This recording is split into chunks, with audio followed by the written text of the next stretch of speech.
Good morning everyone. आता कसा स्वामी विवेकानंद सारखा आवाज आला नाही का? तर सगळ्यांना खरंच गुड मॉर्निंग. आज देशदूत तुमच्यापर्यंत आलेला आहे. देशदूत बद्दल कधी कोणी पेपर बघितलाय देशदूतचा? हात वर करून सांगा, नुसतं हो नाही. हात वर करा देशदूत बघितला असेल ते. अजून कोणी बघितलाय देशदूतचा पेपर? देशदूतची वेबसाईट कोणी बघितली आहे? युट्यूबचं चॅनल कोणी बघितलंय? आता ही तरुण पिढी आहे त्याच्यामुळे हे हात जरा जास्त वर झाले. तर देशदूत हे 53 वर्ष 53 इयर्स ओल्ड असा न्यूजपेपर आहे आणि आपल्या मातीतलं दैनिक आहे. एखादं वर्तमानपत्र किंवा एखादं न्यूजपेपर काय करत असतं, तर ज्या आजूबाजूला ज्या घडामोडी घडत असतात त्या तुमच्यापर्यंत पोहोचवण्याचं काम करत असतं. सो गेले 53 वर्ष देशदूत हे काम करत आहे. जिल्ह्याभरात ज्या काही घडामोडी घडत आहेत त्या जशा घडतायत तशा, म्हणजे त्याची सत्यता राखून, त्याचा ट्रूथफुलनेस राखून त्या तुमच्यापर्यंत पोहोचवण्याचं काम देशदूत करत आहे. मग देशदूतनी हा उपक्रम का घेतलाय? कारण की आज आपलं गाव जिथं बसलंय त्याचं जे कारण आहे ते म्हणजे आपली गोदावरी नदी. तुमच्यापैकी शाळेत येताना अनेक जण नदी ओलांडून येतात. ब्रिजवर येताना रोज नदी बघतात. कधी त्या नदीला पाणी दिसतं, कधी दिसत नाही. कधी ते पाणी काळं दिसतं, कधी खूप पूर आला तर ते चॉकलेटी रंगाचं होऊन जातो. नदीच्या अवतीभोवती आपल्याला खूप घाण दिसते, पुलावरनं कचरा टाकणारे लोक दिसतात. असं वेगवेगळं चित्र आपल्याला नदीचं दिसत असतं. पण आपण इथं का आहोत, आपण या नाशिक शहरात का आहोत, तर त्याचं एकच उत्तर आहे, कारण की या गावात नदी आहे. कुठलंही गाव तिथेच बसू शकतं जिथं पाणी असतं आणि आपल्याला पाणी देण्याचा स्रोत जो आहे तो गोदावरी नदीचा आहे. ती नदी आहे म्हणून आपण, हे इतकं सोपं सरळ समीकरण आहे. हे समीकरण अनफॉर्च्युनेटली आपण बिघडवतोय. आपण हे जपत नाहीये. ते आपण जपलं तर कदाचित आज आपलं चित्र खूप वेगळं असेल. हे चित्र जपावं, त्या नदीचा सन्मान आपण राखावा, यासाठीचा देशदूतनी घेतलेला हा उपक्रम. कारण की शेवटी वर्तमानपत्र म्हटलं आणि देशदूत म्हटलं तरी सुद्धा आम्ही या गावचे भाग आहोत. घडतंय त्याचा आम्ही पण हिस्सा आहोत आणि ही आमची जबाबदारी आम्हाला वाटते की या नदीबाबतची जनजागृती ही केली पाहिजे. आता एक छोटीशी गोष्ट मी तुम्हाला सांगते या गोदावरीची. गोष्ट ऐकायला आवडते? आता कोणी झोपू नका बरं का. त्र्यंबकेश्वर माहितीये सगळ्यांना? आपली ही नदी जी आहे ती त्र्यंबकेश्वर पासून उगम पावते, म्हणजे तिथून सुरू होते. मग ही सुरू कशी झाली? तर त्र्यंबकेश्वर मध्ये गौतम नावाचे ऋषी होते. हे जे ऋषी होते ते थोडेसे, तपश्चर्या त्यांची खूप मोठी होती पण ते थोडेसे रागीट होते. त्यांना लोकांनी त्रास दिलेला किंवा त्यांच्या तपश्चर्येच्या मध्ये काहीतरी अडसर आणलेला अजिबात चालत नसे. त्यांच्या कुरणात कोणी आलं, त्यांच्या घराजवळ कोणी आलं तर त्यांच्या तपश्चर्येत थोडासा डिस्टर्बन्स यायचा. मग ते लोकांना खूप रागवायचे. असं व्हायला लागलं की गौतम ऋषींचा राग वाढत वाढत चाललायला लागला आणि त्याचा त्रास लोकांना व्हायला लागला. मग सगळे लोक एकत्र झाले आणि मग ते महादेवाकडे त्यांनी प्रार्थना केली. महादेवाला म्हणाले की देवा काहीतरी करा, पण गौतम ऋषींचा राग आवरा.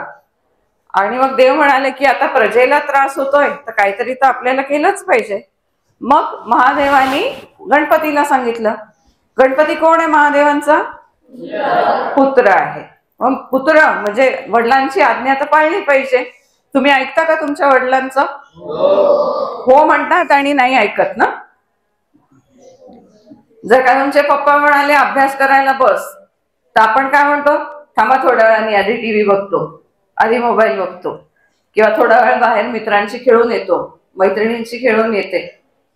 पण गणपतीने असं नाही केलं. त्याच्या वडिलांनी त्याला जी काय आज्ञा दिली ती गणपतीने ऐकली. आपल्याला उदाहरण या गणपतीचं ठेवायचंय. जसं गणपतीने त्याच्या वडिलांचं ऐकलं तसं आपणही आपल्या घरातल्या मोठ्यांचं ऐकायला पाहिजे. तर गणपतीवर येऊयात आपण परत. गणपतीला महादेवाने सांगितलं की जा रे बाबा, काय गौतम ऋषी त्रास देत आहेत, थोडस बघ. मग गणपती गायीचं रूप घेऊन आला आणि त्यांच्या म्हणजे गौतम ऋषींच्या कुरणात तो चरायला गेला. आता गौतम ऋषींना राग आला की माझ्या परवानगीशिवाय ही गाय माझ्या कुरणात कशी आली. म्हणून गौतम ऋषींनी काय केलं, एक गवताचं पातळ उचललं, म्हणजे गवताचा एक दांडी, एक छोटस पान, गवताचं पात उचललं आणि ते त्या गायीवर भिरकवलं. गायीला लागलं आणि गवताचं पात लागलं म्हणून गाय मेली. आता गवताच्या पात्याने गाय मेली. विचार करा, गवताचं पात किती असतं, एवढंच असतं, आणि त्याच्यानी लागून ती गाय मेली. पण हे सगळं गणपतीने ठरवलेलंच होतं. आता गाय मेली म्हणजे काय झालं, पाप झालं. कोणालाही मारणं हे अतिशय मोठं पाप आहे. It is a sin, it is a crime. आपण कोणालाही मारू शकत नाही, आपली ती संस्कृती नाही. पूर्वी पण नव्हती, आता पण नाहीये. त्याच्यामुळे कोणाशी भांडाभांडी करणं, कोणाला मारणं हे आपल्याला शोभत नाही, ते पाप असतं. It is not good. ते चांगल्या वर्तनाचा भाग मानलं जात नाही. त्याच्यामुळे आपण कधीही कोणाशी भांडाभांडी करू नये, कधीही मारू नये, मजेत सुद्धा मित्राला मारू नये.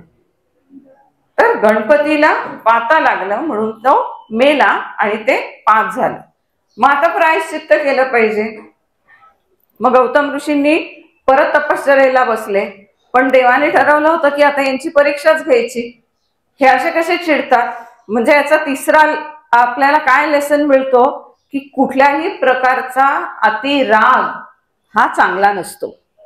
गौतम ऋषींना का बरं प्रायश्चित्त करायला लागलं, कारण की त्यांचा राग मध्ये आला. रागाच्या भरात त्यांनी केलं ना सगळं. रागाच्या भरात ते लोकांना अडवत होते, रागाच्या भरात त्यांनी गायीला मारलं. त्याच्यामुळे कुठल्याही प्रकारचा राग हा चांगला नाही. पहिले काय कळलं आपल्याला की जसं गणपतीने वडिलांचं ऐकलं तसं आपण आपल्या घरातल्या मोठ्यांचं ऐकायला पाहिजे. दुसरी गोष्ट म्हणजे कोणालाही मारणं ही चांगली घटना नाही, ते चांगलं वर्तन मानलं जात नाही. त्याच्यामुळे कधीही कोणाला मारू नये. आणि तिसरं म्हणजे इतका रागही बाळगू नये की ज्याच्यामुळे आपल्या रागामुळे दुसऱ्यांना त्रास होईल. आज आपल्या मनासारखं नाही झालं की काय करतो आपण, जोरात घरातलं दार आपटून टाकतो, या जोरात दप्तर फेकून देतो, किंवा आईच्या अंगावर ओरडतो, नाही जेवायचंय मला, मी जाईल बाहेर निघून. असं आपण राग खूप करतो आणि हे सगळेजण करत असतो. आपल्याला राग खूप येत असतो. किंवा आपल्याला मित्राचा राग आला तर आपण 4-4 दिवस त्याच्याशी बोलतच नाही, मैत्रिणीशी बोलतच नाही. आपल्याला मनातून खूप वाटत असतं की आपल्याला मैत्रिणीशी बोलावंय, पण राग आलाय ना मला तिचा, म्हणून आपण जे चांगले आनंदाचे क्षण आहेत त्या मैत्रिणी बरोबरचे ते सुद्धा आपण बाजूला सारून देतो. त्याच्यामुळे कुठल्याही प्रकारचा राग हा काही चांगला नाही, जे गौतम ऋषींच्या या गोष्टीतनं आपल्याला कळतं. मग गौतम ऋषी प्रायश्चित्त करायला बसले. देवाने ठरवलं की आता यांची परीक्षाच घ्यायची. मग देवाने खूप मोठा दुष्काळ पाडला. इतका दुष्काळ पाडला की पाणीच राहिलं नाही त्या त्र्यंबकेश्वरमध्ये. आणि मग लोकांनी परत आराधना केली देवाची. गौतम ऋषींनी देवाची माफी मागितली. देवाला सांगितलं की देवा मला कळली आहे माझी चूक, मी आता इतका राग करणार नाही, तर तू काय दे, तर तू आम्हाला पाणी दे. देव प्रसन्न झाले आणि म्हणे माग, आता तू सुधारलायस तर तुझ्यासाठी काय करायचं ते सांग. तर मग सगळेजण म्हणाले की देवा आता दुष्काळ सोडा आणि पाणी द्या. मग महादेवाच्या जटेमध्ये कोण आहे, गंगा आहे. मग त्यांनी गंगेला आज्ञा केली की जा बाई आता तू या भागात व्हायला लाग. गंगा म्हणाली मी 2-2 भागात कशी वाहू, मी आधीच उत्तरेत वाहतीये, आता इथं कसं काय मी परत येणार. मग ती म्हणे असं करा, माझ्याऐवजी माझ्या बहिणीला पाठवा, गोदावरीला पाठवा. मग गोदावरी पण रुसली. गोदावरी म्हणाली गंगा जात नाही तर मी कशाला जाऊ.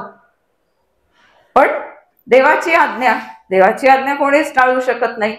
देवाची आज्ञा म्हणजे काय, आपल्यापेक्षा वरिष्ठ असलेले, मोठे असलेले त्यांची आज्ञा. मग ते आपले शिक्षक असो, आपले घरातली मोठी मंडळी असो, आपले आई बाबा असो, आजी आजोबा असो, ताई दादा असो, यांनी जे सांगितलेलं असेल ते आपण करणं म्हणजे ती आज्ञा. तर तसं गोदावरीला पण महादेवाचं ऐकावं लागलं. आणि मग तिने काय केलं, महादेवानी आपल्या जटा आपटल्या आणि गोदावरीला सांगितलं की आता तू गेली नाहीस तर आता मी तुला शिक्षा करेल, त्याच्यापेक्षा तू इथनं व्हायला लाग. आणि म्हणून ब्रह्मगिरीच्या डोंगरामधनं ही नदी गोदावरी व्हायला लागली. आता ही झाली गोष्ट. पण याचं जर का आपण भौगोलिक कारण बघितलं, नदीचा एक भूगोल असतो, बरोबर की नाही? ही मी तुम्हाला एक पौराणिक कथा सांगितली की नदी कशी आली. पण आपण भौगोलिक बघितलं तर भौगोलिक सुद्धा नदी तिकडनं वाहते जिथं पाणी साचतं.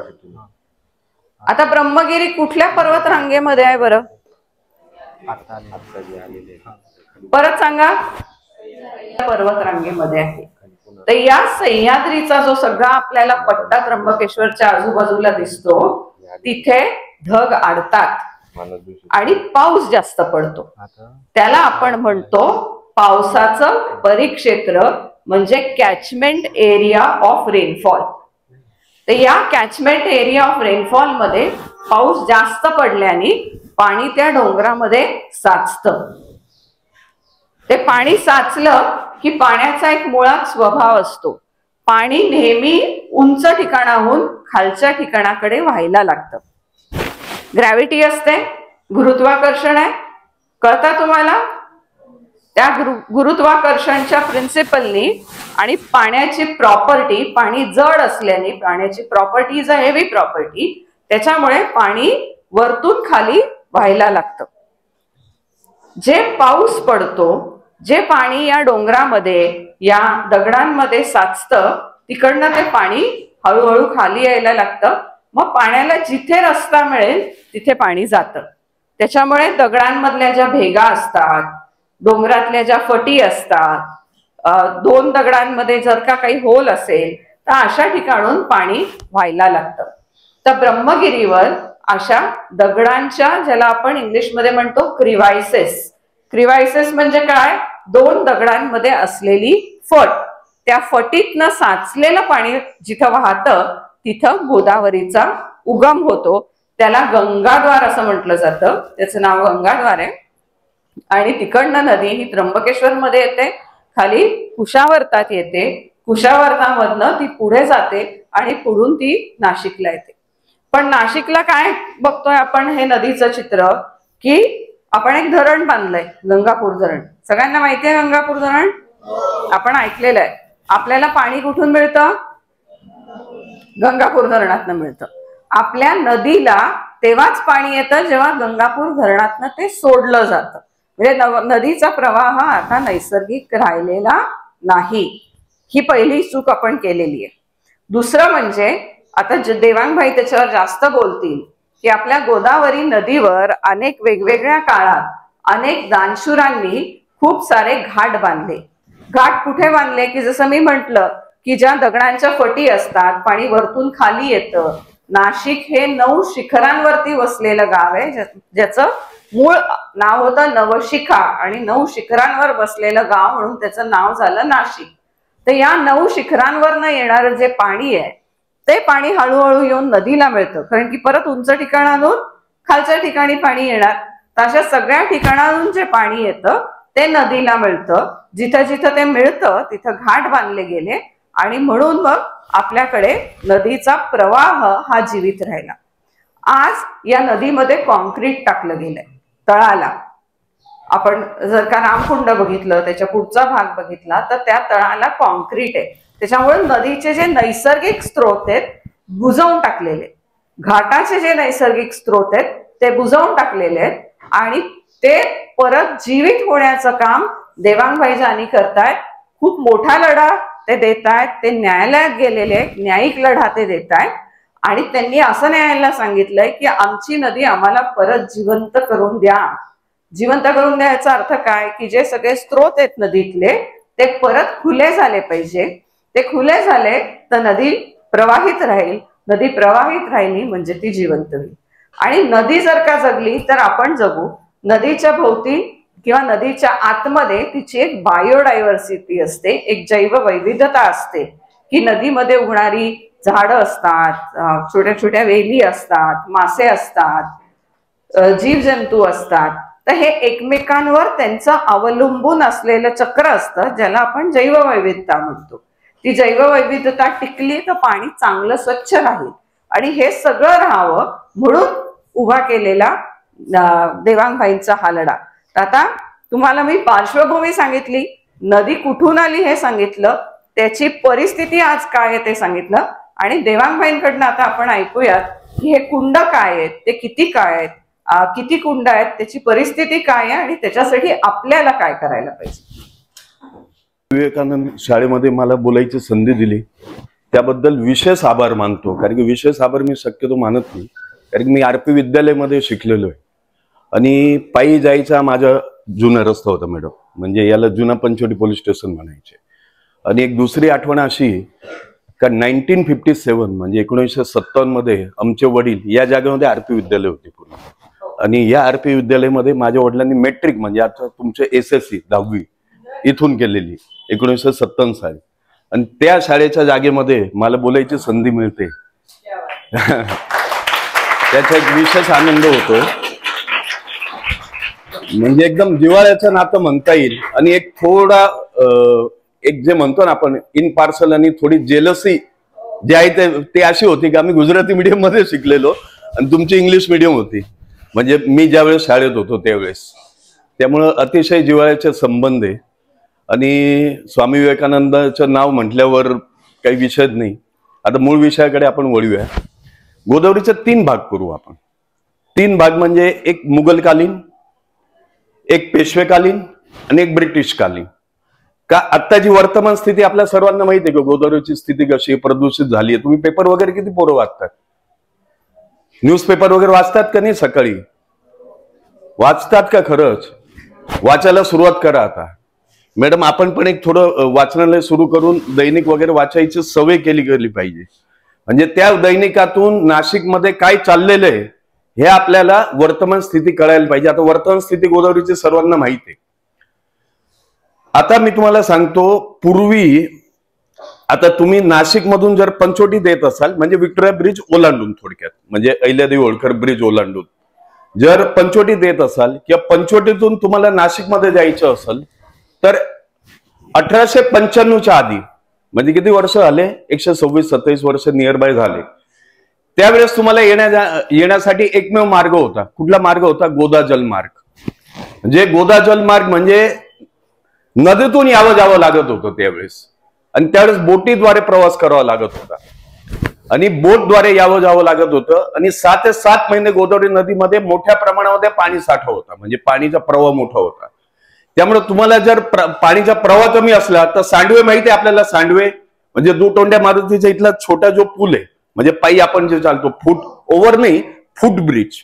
मग ते गाडगेवरा पुलाच्या खालचा असेल, राम सेतूच्या खालचा असेल, अशा ब्रिज मधून आपले जे पूर्वज होते, जे आपले जुने लोक होते, ते लोक ये जा करायचे. किंवा ज्यावेळेस पाणी जास्त असेल त्यावेळेस बोटीद्वारे प्रवास करावा लागायचा. नाव दरवाजा नावाचा एक एरिया आहे आपल्याला माहिती आहे, जुना नाशिकमध्ये नाव दरवाजा. तिथं तुम्ही गेले, अमरधामच्या समोर एक नाव दरवाजा नावाचा एरिया आहे. त्या एरियाची इथं तुम्ही गेले का समोर एक नाशिक अमरधाम आहे आणि एक पंचवटी अमरधाम आहे. तर पंचवटी अमरधामच्या समोर जे दगडी खांब वगैरे तुम्हाला दिसत आहे आणि नाशिक अमरधामच्या बाहेर जे दगडी खांब दिसत आहे तिथं नाव पार्किंग म्हणजे नाव दरवाजा म्हणजे बोट आजच्या भाषेमध्ये, ते बोट पार्किंगचं काम त्यावेळेस तिथं होत होतं. आणि ज्यावेळेस पाणी कमी असायचं त्यावेळेस आपलं हे माहित आहे तुम्हाला, पंचवटी अमरधामच्या इथला जो पूल आहे मॅडम, ते नाव काय खालचं, ते मंदिराचं महादेवाचं मंदिर आहे ते टाळकोटेश्वर. टाळकोटेश्वर मंदिराच्या इथला एक खाली सांडवा होता, त्याला चांदवडकरांचा सांडवा म्हणायचे. तिथं हमाल लोक उभे राहायचे आणि जे लोक पाण्यातून ये जा करू शकत नव्हते त्यांना जसं पोते वगैरे घेऊन फिरतात हमाल, तसे लोकांना खांद्यावर घ्यायचे आणि खांद्यावर घेऊन मग पंचवटीतून नाशिक आणि नाशिकहून पंचवटी असे सोडायचे. हे सांगायचे उद्दिष्ट असं आहे का या प्रकारे गोदावरी नदीचा प्रवाह होता. आता तुम्ही विचार करा का गोदावरी नदीला एक समुद्रासारखं विराट स्वरूप होतं शहरातून वाहणारी नदी असताना सुद्धा. या सर्व आपल्या गैरसोयींचा विचार केल्यानंतर ब्रिटिशरांनी 14 जानेवारी 1895 व्हिक्टोरिया ब्रिज बांधायचं ठरवलं आणि त्या काळामध्ये त्यांनी व्हिक्टोरिया ब्रिज 1895 मध्ये बांधला. त्यावेळेस महादेव विश्वनाथ ठेटे नावाचे गृहस्थ होते, आपले उपाध्यक्ष होते नाशिक म्युन्सिपालिटीचे. त्यांच्या पुढाकाराने हा ब्रिज वगैरे बांधला गेला आणि लोकवर्गणीतून बांधला गेला. त्यासाठी नाशिककरांनी मोठ्या प्रमाणावर सर्व दिलं. व्हिक्टोरिया ब्रिज बांधल्यानंतर तुमच्या असं लक्षात येईल का नाशिक शहरातले सर्व ब्रिज तुम्ही तपासा, फ्लायओव्हर वगैरे सोडून द्या, आता नवीन बनलेला फ्लायओव्हर वगैरे सोडून द्या. नाशिक शहरातले जेवढे ब्रिज आहे म्हणजे रामवाडीचा ब्रिज असेल, चोपडा लोणच्या इथलं असेल, राम सेतू असेल, गाडगे महाराज असेल, पण व्हिक्टोरिया पूल जो आहे आपला अहिल्यादेवी होळकर पूल म्हणतो आपण त्याला आता, तो अहिल्यादेवी होळकर पूल हा सर्वात उंचीचा ब्रिज आहे. याच्यावरून आपल्या लक्षात येतं का गोदावरी नदीचा प्रवाह किती मोठा असेल. त्यानंतर पेशवेकालीन युग आलं, त्याच्यामध्ये अहिल्यादेवी होळकर सारख्या ज्या महान व्यक्ती होत्या, गोपिकाबाई होत्या पेशवे, त्यांनी मग गोदावरी नदी पात्रामध्ये 17 पुरातन कुंड बांधली. आता रामकुंड सर्वांना माहिती आहे ना, त्या रामकुंड परिसरामध्ये 17 पुरातन कुंड बांधली. आपल्याकडे एखाद वेळेस मी तुम्हाला ती पीपीटी प्रेझेंटेशनची जर व्यवस्था असेल तर मॅडमकडे मी पाठवल, ते तुम्हाला दाखवतील का कसे कुंड होते आणि आत्ताची वर्तमान स्थिती काय. जे कुंड महान व्यक्तींनी जे कुंड बांधले ते कुंड अप्पर स्ट्रीम, तुम्ही इंग्लिश मीडियम मधले आहे ना का मराठी मीडियम, दोन्ही आहे ना, ओके. अप्पर स्ट्रीम म्हणजे मागची वरची बाजू, म्हणजे व्हिक्टोरिया ब्रिज आहे ना आपला, त्याची वरची बाजू, तिथं तुम्ही पहा एक पण कुंड नाहीये. डाऊन स्ट्रीम म्हणजे खालची बाजू, तपोवनाच्या इथली बाजू, तिथं पहा तुम्ही एक पण कुंड नाहीये. कुंड कुठं आहेत तर रामकुंड परिसरामध्ये. 17 कुंड कुठं आहेत तर रामकुंड परिसरामध्ये. म्हणजे व्हिक्टोरिया ब्रिज पासून ते रोकडोबा माहित आहे सर्वांना, रोकडोबा पर्यंत ते 17 पुरातन कुंड त्यांनी बांधले. कारण की त्या परिसरामध्ये जसं मॅडमने सांगितलं जिवंत जलस्रोत वगैरे असतात आणि मुबलक प्रमाणामध्ये पाणी साठा असतो. तोच परिसर आपल्या महान व्यक्तींनी निवडला, अहिल्यादेवी होळकर, गोपिकाबाई वगैरे, त्यांनी तो परिसर निवडून त्या कुंडांची रचना फक्त त्याच परिसरामध्ये केली गेली. ते कुंड आणि एक नवीन रेफरन्स असं सापडलं मला वाचताना, म्हणजे गेझेटर मध्ये असताना मिस झाला. बॉम्बे प्रेसिडेन्सी गेझेटर आहे सन 1883चं, त्याला ऑफिशियल गव्हर्नमेंट डॉक्युमेंट म्हणतात. त्याच्यामध्ये पहिलं रामकुंडातलं जे बांधकाम झालंय मॅडम ते 1694ला झालेले आणि 1694ला ते मुघलकालीन झालेले. म्हणजे मुघलांनी ज्या वेळेस आपल्याकडे मंदिरं तोडली, म्हणजे सुंदरनारायण मंदिर तोडण्याचा उल्लेख आहे, पण हा उल्लेख वाचून मी इतका चाट पडलो का 1694ला रामकुंडचं पहिलं दगडी बांधकाम झालं. आणि त्यावेळेस याच्या औरंगजेबचा पुत्र होता बंडखोर, त्याचं बाबर का काहीतरी समथिंग नाव होतं, थोडं मिस होतं माझ्याकडनं नाव, तर त्यांनी त्या काळात आपल्या लोकांना मदत केली तिथं ते रामकुंडाचं काम वगैरे करण्यासाठी, कारण की त्याला काहीतरी चांगले अनुभव वगैरे आलेले होते. आता आपला सिंहस्थ कुंभमेळा जो भरतो तो फक्त रामकुंडावरच भरतो, बाकी इतर ठिकाणी भरत नाही. ज्यास तुम्हाला आंघोळ वगैरे करायची असेल कुंभमेळ्याच्या वेळेस किंवा सणवार वगैरे आले का धार्मिक विधी करायचे असेल का तुम्हाला दर्शनासाठी जायचं असेल तुम्ही रामकुंडावरच जाता, बाकी इतर कुंडांकडे तुम्ही थोडं दुर्लक्ष करता. त्याचं कारण काय का रामकुंडावरच का सिंहस्थ कुंभमेळा भरतो. साधू संत महंत आपल्याकडे आल्यानंतर रामकुंडाचा का हट्ट धरतात. परराज्यातून भाविक आले का ते रामकुंडावरच आंघोळ का करतात. तुम्ही सुद्धा रामकुंडावर जाण्याचा हट्ट का करतात, कारण की तिथे पूर्वीच्या काळात अरुणा आणि गोदावरी नदीचा संगम होता. आणि काळाराम मंदिरातल्या ज्या राम आणि सीताच्या ज्या मूर्त्या आहे, लक्ष्मणाच्या ज्या मूर्त्या आहे, त्या आपल्याला रामकुंडातून सापडलेल्या आहे आणि त्याला विशेष महत्व आहे. आता हे जे 17 पुरातन कुंड आहे त्याबद्दल आता थोडक्यात आपल्याला माहिती देतो. तर ज्या वेळेस आपल्याकडे कुठल्याही प्रकारची जल व्यवस्था म्हणजे नळ व्यवस्था नव्हती. आता केंद्र सरकारची योजना माहिती आहे तुम्हाला, नल से जल, म्हणजे नळद्वारे प्रत्येकाच्या घरामध्ये केंद्र सरकार हे पाणी देणार आहे. आपल्या घरात तर येते, महानगरपालिका असल्यामुळे येतं, पण जे मायक्रो इंटिरियर प्लेसेस आहे, रिमोट एरिया आहे, खेडेपाडे, जिथं पाणी कुंड, लक्ष्मण कुंड ज्यांनी आपल्या पूर्वजांना पाणी दिलं, धनुष कुंड जिथून गोदावरी नदी दक्षिण वाहिनी होते, रामकुंड जिथे अरुणा आणि गोदावरी नदीचा संगम आहे, त्यामुळे तिथं मॅग्नेटिक पॉवर आणि व्हायब्रेशन जास्त असल्यामुळे लोक तिथं स्नानासाठी आग्रह धरतात. पुढचं अस्थिवलय कुंड म्हणजे मृत व्यक्तींचे अस्थि वगैरे जे विसर्जन वगैरे करतात तो. पुढचा सीताकुंड, अहिल्यादेवी कुंड, सारंगपाणी कुंड, दुटोंड्या मारुती कुंड, पाच देऊळ कुंड, अनामिक कुंड, दशाश्वमेध कुंड आणि रामगया कुंड. म्हणजे श्रीरामाने दशरथ राजाचा श्राद्धविधी जो केला तो रामगया कुंडात केला.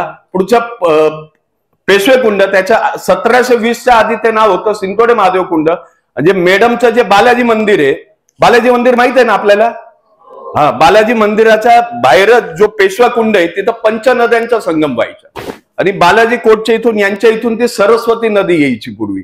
समोरून येणारी वरुणा म्हणजे आत्ताची वाघाडी नदी, वाघाडी माहित आहे ना आपल्यापैकी बरेच लोकांना, ती वाघाडी नदी. आणि अंतर्गत स्त्रोत मध्ये मेघा, सावित्री, गायत्री असा पंचनद्यांचा संगम त्या पेशवे कुंडात व्हायचा.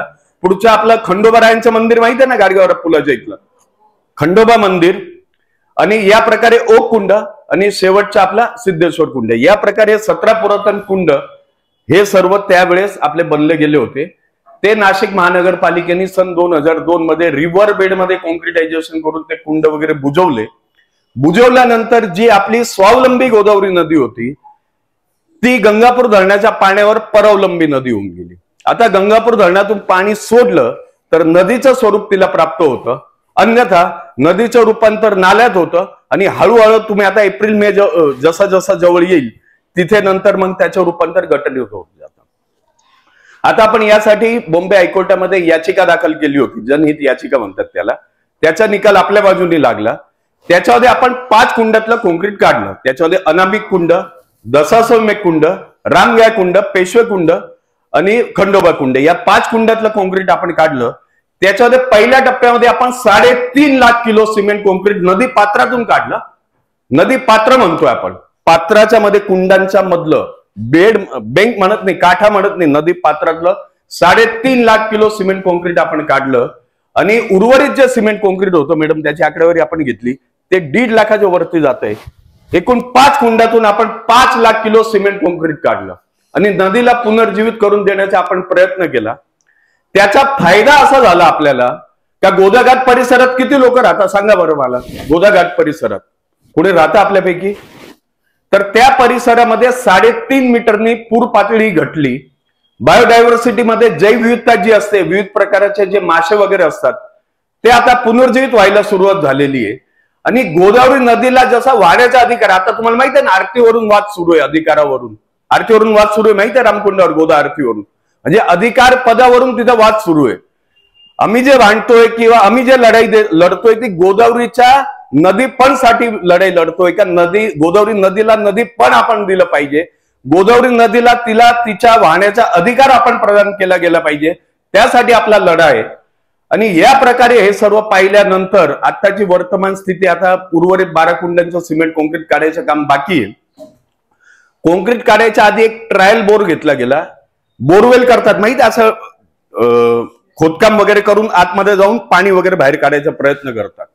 तर 80 फुटावर अहिल्यादेवी होळकरांना ओळखतात ना आपण. अहिल्यादेवी होळकरांचं किती मोठं काम आहे, भारतभरामध्ये मोठं काम आहे. म्हणजे अनेक मंदिरं असतील, घाट असतील, कुंड असतील, हे बांधायचं काम अहिल्यादेवी होळकरांनी केलेले. जे अहिल्यादेवी होळकरांचे कुंड, रामकुंडच्या पुढचे जे कुंड, आता ते सिमेंट कॉन्क्रीट खाली दबलेलं कुंड आहे, ते कुंड त्यांनी बांधायला सुरुवात केली होती 1765 मध्ये. आणि 1755 मध्ये समथिंग गेझेटर मध्ये जो उल्लेख आहे त्याप्रमाणे 29 वर्ष त्यांना एक कुंड बांधायला लागली.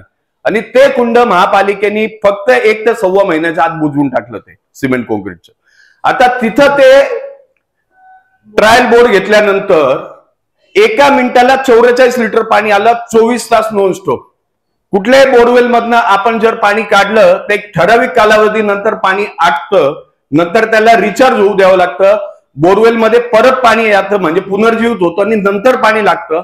आपला जो ट्रायल बोर्ड घेतला गेलेला अहिल्यादेवी होळकर कुंडाच्या इथला, तिथे आपण जर पाहिलं तर 1 मिनिटाला 44 लिटर 24 तास पाणी आलं. शेवटी स्मार्ट सिटी वाले आणि बाकी इतर जी तत्सम एजन्सी होती, सरकारी एजन्सी होती, ते थकून गेले का पाणी यायचं थांबतच नाहीये. याच्यावरून आपल्याला लक्षात येतं की आपले जे महान व्यक्ती होते यांचे जे आपण जे फोटो फक्त लावलेले, त्यांचं कार्य खरंच महान होतं. हे फक्त फोटो लावण्यापुरते नाहीये, यांनी जे कार्य केले त्या कार्यातून आज रोजी हे महान व्यक्ती सर्व जिवंत आहे.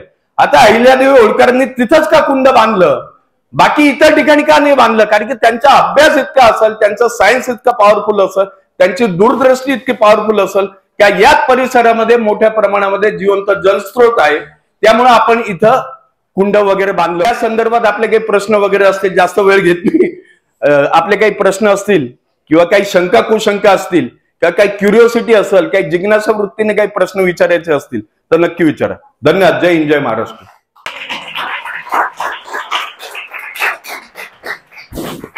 देवांनी आता ज्या 17 कुंडांचा उल्लेख केला, तर ही 17 कुंड आपल्यासाठी, आपल्या पुढच्या पिढ्यांसाठी जिवंत राहणं अतिशय आवश्यक. त्याच्यामुळे त्यांचा जो लढा आहे तो आपल्यासाठीच नाही, आपल्या येणाऱ्या अनेक पिढ्यांसाठी आहे. त्याच्यामुळे त्यांच्यासाठी आपण खूप छान टाळ्या वाजवूया.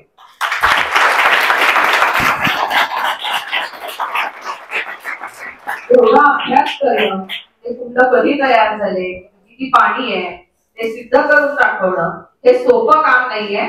आणि ते एका आपण थोडं एका मशिनरीच्या सगळं समजावून सांगणं आहे. हे गव्हर्नमेंटला सगळं, कॉर्पोरेशनला सगळं समजावून सांगणं आहे. ते काम देवाणघेवाण करत आहे. आता ना मला असं काय काय मुलांना जांभळताना दिसतंय बरं का.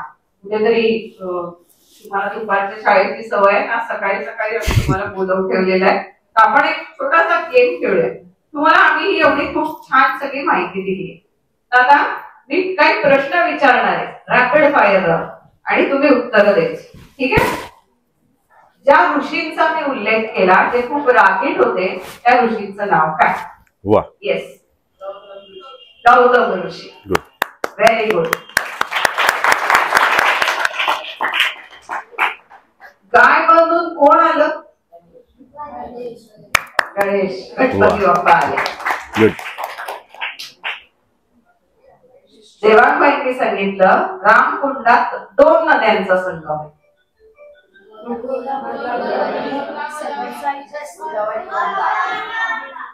गोदावरी आणि कसं काय? गंगा तर वरती रुसली ना, आलीच नाही. अरुणा. करेक्ट. कोणी दिलं उत्तर? कोणी दिलं बरं? उभं राह. उभं राह. Very good. वा. रामकुंडामध्ये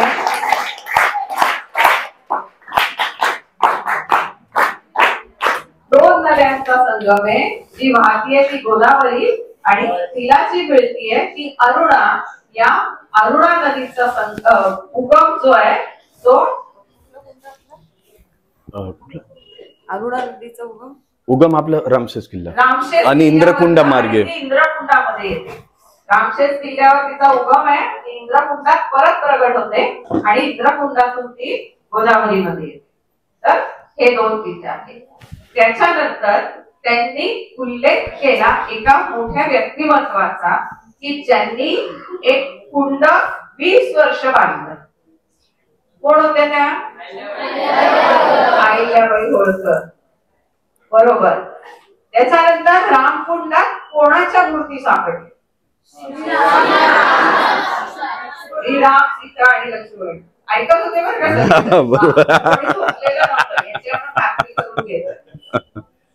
किती कुंड आहेत गोदावरीला? Very good.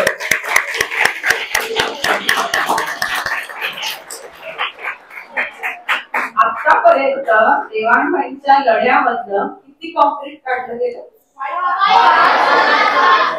5 lakh ton concrete. 5 lakh kilo. 5 lakh kilo concrete काढलं गेलं. आता हात वर करून सांगायचा, कुंडांची नावं सांगा. एक जण सांग. चुकलं तरी हरकत नाही, पण तुम्हाला जे आठवतंय ते सांगा. सांगा बेटा. सीताकुंड.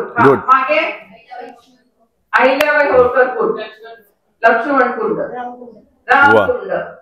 मागे बेटा पेशवा कुंड, इंद्रकुंडात हा ठीक आहे. नदीच्या पट्ट्यात नाहीये पण कुंड आहे. बरोबर. तिकडे आपली अरुणा नदी येते. हा. अजून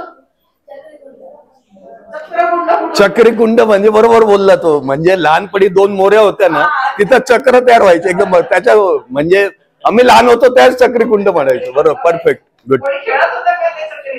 म्हणजे तो सारंगपाणी कुंड ऍक्च्युली, त्याला चक्रीकुंड म्हणतो. बरोबर. स्थानिक भाषेत.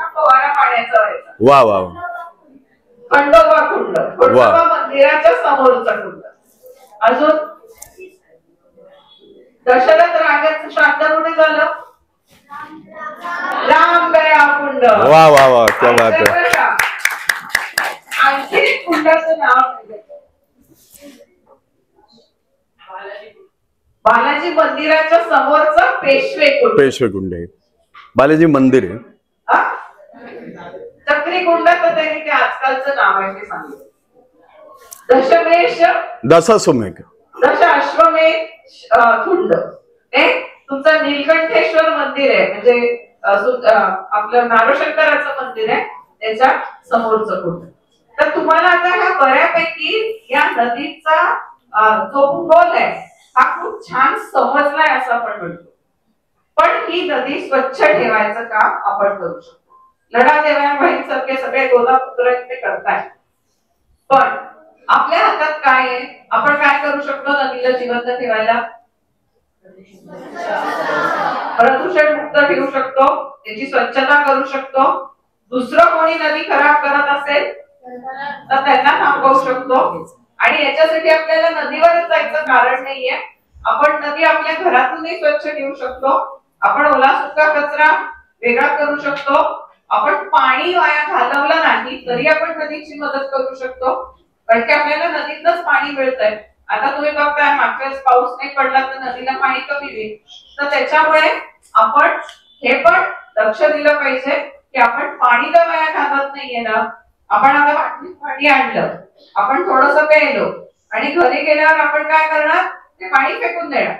मग ते फेकून न देता आपल्याला घरी जेव्हा प्यायचं त्याच्यामुळे कुठेही बाटलीतलं पाणी टाकायचं नाही. अशा ज्या छोट्या छोट्या गोष्टी तुम्ही केल्या तर तुमच्या परीने सुद्धा तुम्ही नदी जपायचं खूप मोठं काम करू शकता.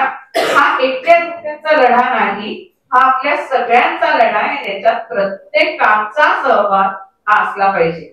तर तुम्ही तुमचा सहभाग देणार का? नदी जपणार का? आज आपण एक शपथ घेऊयात का मॅडम? चालेल का? माझा उभे राहा. मी प्रत्येकाने आपलं नाव सांगा. अशी शपथ घेतो किंवा घेते की मी माझ्या परीने माझी नदी गोदावरी जिवंत राखण्याचा पूर्ण प्रयत्न करीन. माझी गोदावरी स्वच्छ ठेवीन, तिचं पाणी जपेन, तिचं पावित्र्य जपेन आणि तिच्यात घाण होऊ देणार नाही. ती सदैव वाहत राहावी म्हणून मी प्रयत्न करीन. ठीक आहे. जय गोदे. बसा खाली.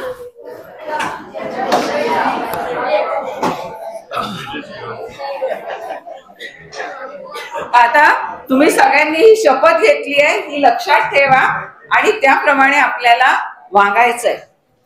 तुम्ही सगळेजण खूप छान मुलं आहात. मला कौतुक वाटतंय मॅडम तुमचं, तुमच्या शिक्षकांचं आणि या सगळ्या मुलांचं की इतकं पार्टिसिपेशन आणि इतकं ऍक्टिव्हली यांनी सगळ्यांनी या उपक्रमात भाग घेतला. देशदूत तुमच्यापर्यंत आलं ही जनजागृती करायला. आता तुम्ही अँबॅसेडर आहात देशदूतचे आणि या गोदावरीचे, तर तुम्हाला हा मेसेज आणखी बाकीच्या लोकांपर्यंत पोहोचवायचा आहे, घरी पोहोचवायचा आहे, इतर मित्रमंडळींपर्यंत पोहोचवायचा आहे. कारण की आता तुम्ही ती शपथ घेतली आहे तर ते सगळ्यांपर्यंत आपला हा जो मेसेज आहे की आपल्याला नदी वाचवायची आहे हा सगळ्यांपर्यंत गेला पाहिजे. ही सगळी माझी टीम जी आली, आम्ही सगळे या गोदावरीच्या जनजागृतीपरी काम करतो. देवांगभाई कायम आमच्या साथीला असतात आणि तुमचे जे अध्यक्ष आहेत संस्थेचे श्री विक्रमजी सारडा आणि देशदूतचे जे अध्यक्ष आहेत ते पण विक्रमजी सारडा, तर त्यांचा सुद्धा खूप मोठा रोल असतो हे सगळे उपक्रम राबवण्यामध्ये, आम्हाला सहकार्य करायला, आम्हाला मोटिवेशन करायला. तर या शाळेमध्ये आज आम्ही आलो, माळी मॅडमनी आम्हाला ही परवानगी दिली आणि तुमचे सगळे शिक्षक याच्यात सहभागी झाले आणि मुळात तुम्ही सगळे विद्यार्थी सहभागी झाले. त्याच्यामुळे शाळेचे, स्वामी विवेकानंद शाळेचे, संस्थेचे, शिक्षकांचे आणि विद्यार्थ्यांचे देशदूत तर्फे मी आभार मानतो.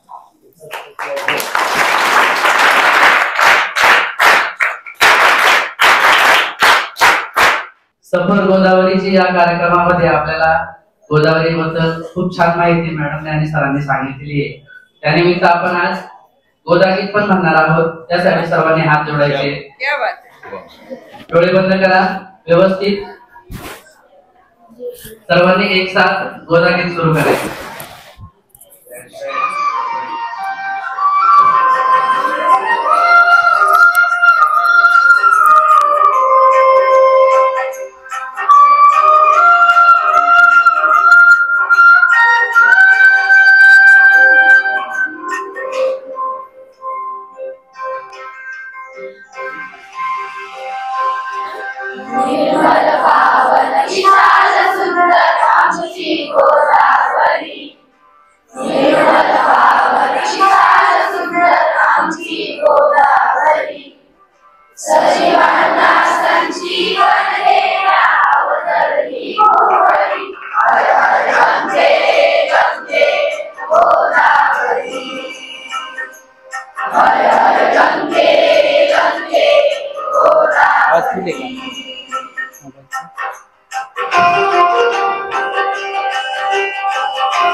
जय